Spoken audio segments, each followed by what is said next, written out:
first thing I did after finding out about my father's payments was try to stop them.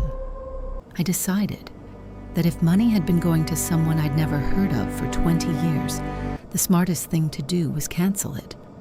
I didn't know yet that decision would cost me the 3 most terrifying nights of my life, but let me start.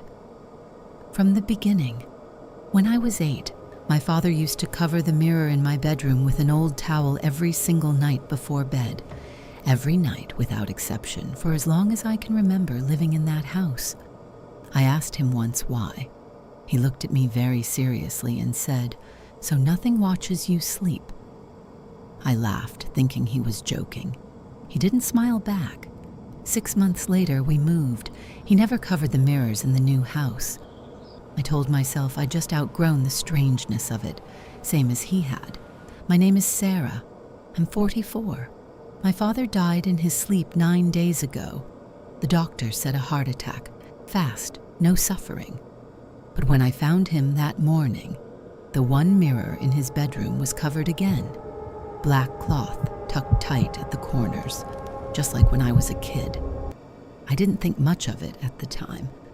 I had a funeral to plan, not his old habits to solve. 3 days after the funeral, going through his desk, I found a folder labeled, "Do not open after I'm gone." Inside were 240 bank receipts, same recipient every time. A man named Michael T., a town nearly 600 miles away. Monthly payments always at 3 a.m. for 20 years straight. Not one missed. I assumed it was some old debt, and the first thing I did was try to close the account for good. I called the bank the next morning and asked them to cancel the automatic transfer tied to my father's account. The representative said the request had gone through immediately. That was my first mistake. That same night, I woke up around 2 a.m. for no reason I could name. The room was dark, quiet, nothing out of place, except the towel that had been covering my father's old mirror was now lying on the floor, folded exactly the way I'd left it hanging, as if someone had simply lifted it off and set it down without disturbing the fold. I hadn't touched that mirror since the funeral. I stood in the doorway for a long time before I made myself walk over and hang it back up. When I did, for just a second, I thought I saw the reflection of the hallway door standing open behind me. I turned around. It was closed. It had been closed the whole time. I told myself it was exhaustion. Grief does strange things to the mind. I went back to bed and didn't sleep again that night. The next day, going through an old box of photographs, I found one that knocked the air out of me. I'm maybe 6 years old in it, sitting on my bed in that same childhood room. The mirror behind me is uncovered, no towel, and standing in the reflection just behind my shoulder is a man. Tall, half in shadow, no face I can make out. There was no one else in that room when the photo was taken. My father was the one holding the camera and my mother wasn't home. I flipped it over. On the back, in his handwriting, "Do not uncover again." I don't know who that was in the mirror. I still don't. My father took that answer with him. I showed the photo to my brother Daniel. He said it was probably a trick of the light, a lamp, a coat on a hook. I wanted to believe him, but some part of me already knew it wasn't a trick of anything. 2 days later, I drove out to the recipient of those payments myself. I couldn't bring myself to just call. I needed to see this person face to face. A small house on the edge of a rundown Appalachian town. The woman who answered was elderly, Ruth, Michael's mother, as it turned out. She looked at me like she'd been expecting this visit for years, and the first thing she said was, "You already canceled the payment, didn't you?" I hadn't told her a word about the bank. She read it off my face. She let me inside. Every mirror in the house was covered, except one, down a hallway behind a locked door. I asked what was in there. "That was Michael's room," she said. "Nobody goes in." She told me part of the story, only part. I'd realize later. 40 years ago, my father and Michael, both barely in their 20s, got their truck stuck on a back road through the woods outside town late one night, a road locals avoided after dark. Something helped pull them free before the accident ever happened. Ruth wouldn't say what or couldn't. In exchange, they both gave their word to something out there. On the drive back out of the woods that same night, the truck went off the road. Michael died 3 days later in the hospital. My father walked away. 20 years ago, while he was still alive, Michael opened a separate account, Ruth said, her eyes fixed somewhere past me, toward that locked door. I never closed it after he died. The money was never for Michael. It was just a sign. Proof the arrangement was still being honored. I asked what happens if the sign stops coming. She didn't answer right away. "You're already finding that out," she said quietly. "You canceled it. Today's the 21st. You have until 3 in the morning to fix it. After that, I don't know. Your father never let it get that far." I drove home in a panic and called the bank again, begging them to reinstate the transfer. The representative said the request was in, but reversals could take up to 24 hours to process. I looked at the clock. 10 p.m. 5 hours left. That night, I made my second mistake. I pulled the towel off my father's mirror completely.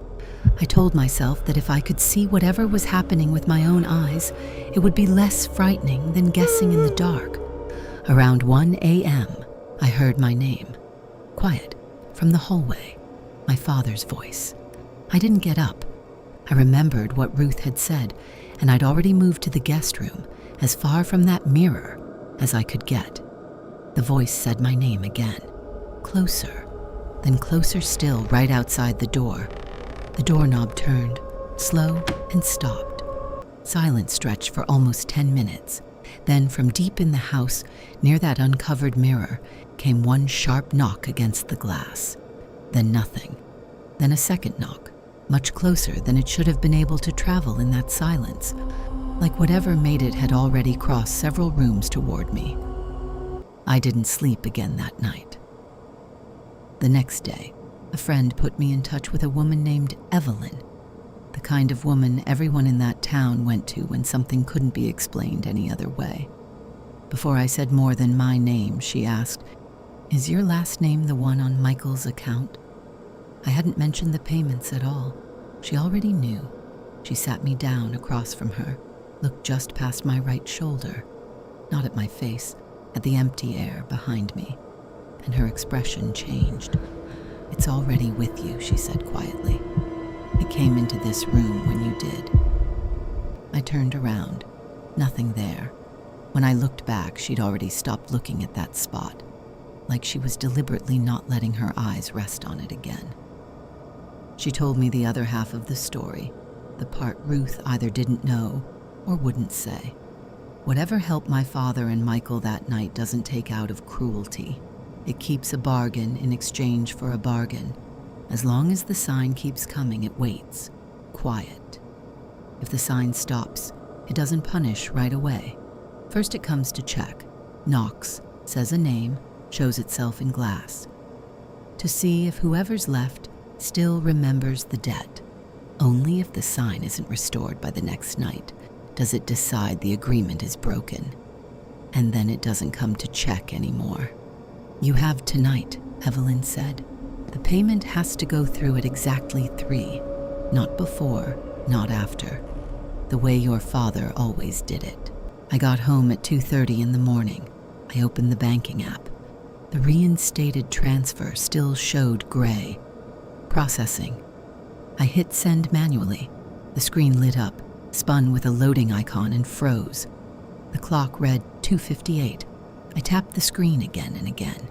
The Wi-Fi dropped. My phone lost signal entirely, like something had cut the whole house off at once. 2:59. The loading icon stayed frozen on the screen. I thought I didn't make it in time. That's when 3 sharp knocks came from the bedroom, from that uncovered mirror.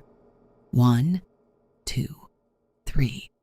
The same as the night before, except this time the sound didn't come from far away. It came from right outside the guest room door. I closed my eyes. I don't know why. I just couldn't watch that frozen screen anymore.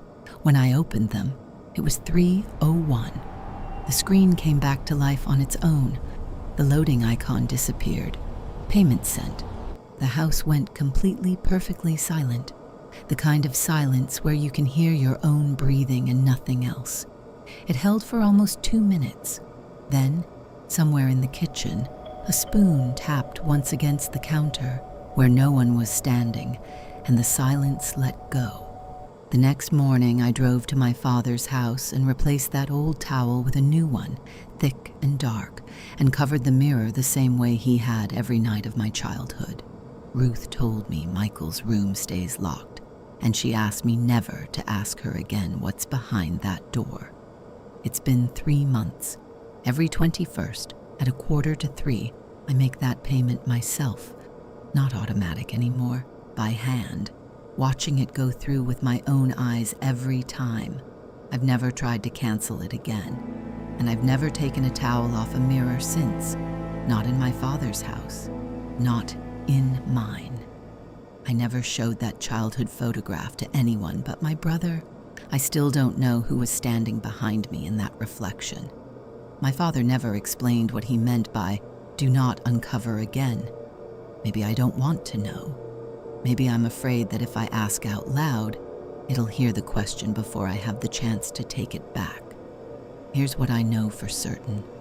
If you ever hear your name spoken in the middle of the night in a voice that belongs to someone who's already gone, don't answer. Don't turn on the light. Don't go check the door. Just lie still and wait for morning. Some bargains don't end with the death of the person who made them. They just wait for the next one in line.